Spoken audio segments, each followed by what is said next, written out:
start with a hard truth. I've seen businesses with strong revenue, great growth, and real buyer interest lose hundreds of thousands off the sale price or fail to sell it at all. Not because the business wasn't good, but because their data room was a mess. If you're a founder thinking, we'll sort that when we get there, this video might save you a lot of cash. If you're new here, I'm Barbara Nealon. I advise founders on selling their businesses and raising investment. I sit in the due diligence trenches. I see what buyers obsess over and what makes them nervous.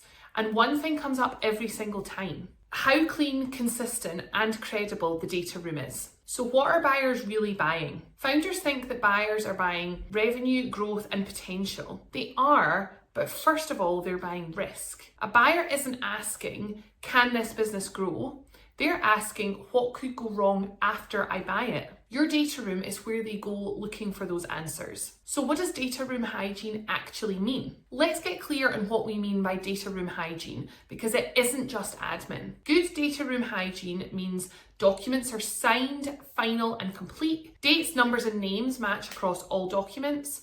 Nothing contradicts company's house, and nothing surprises the buyer halfway through due diligence.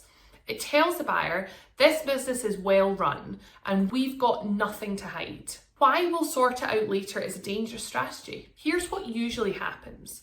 A founder gets interest, they're excited, the buyer sends a diligence list, and suddenly documents can't be found, versions don't match, people disagree on what was actually agreed, and lawyers are firefighting.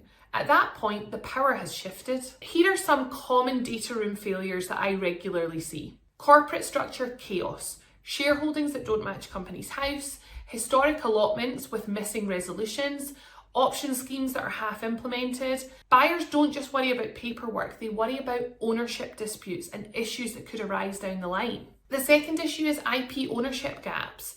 This one is huge. Founders assume that the company owns the IP because we paid for it or that person was a contractor. That's not how IP works. If IP assignments aren't signed, buyers will either reduce the price, demand indemnities, or walk away from the deal altogether. Then we come on to employment and contractor inconsistencies. Contracts that don't reflect reality. Senior people with no restrictive covenants, contractors who look suspiciously like employees.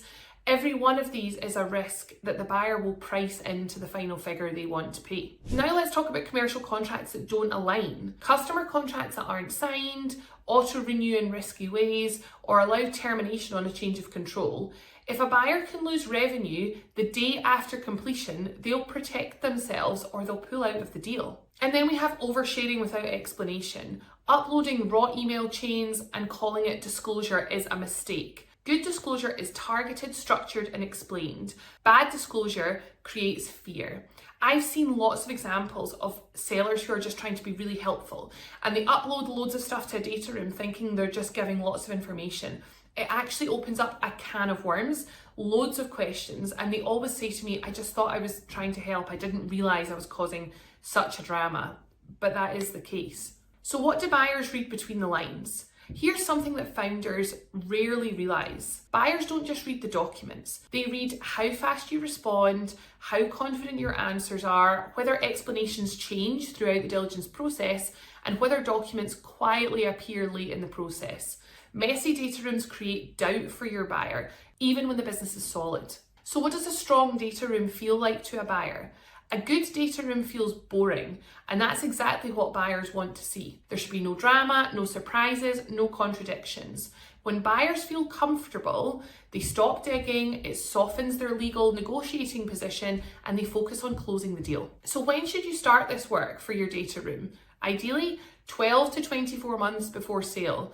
Not because it's slow, but because fixing issues can take time, repapering properly actually really matters here, and a rushed fix really raises a lot of red flags for your buyer. The best exits look effortless and they feel pain-free and stress-free.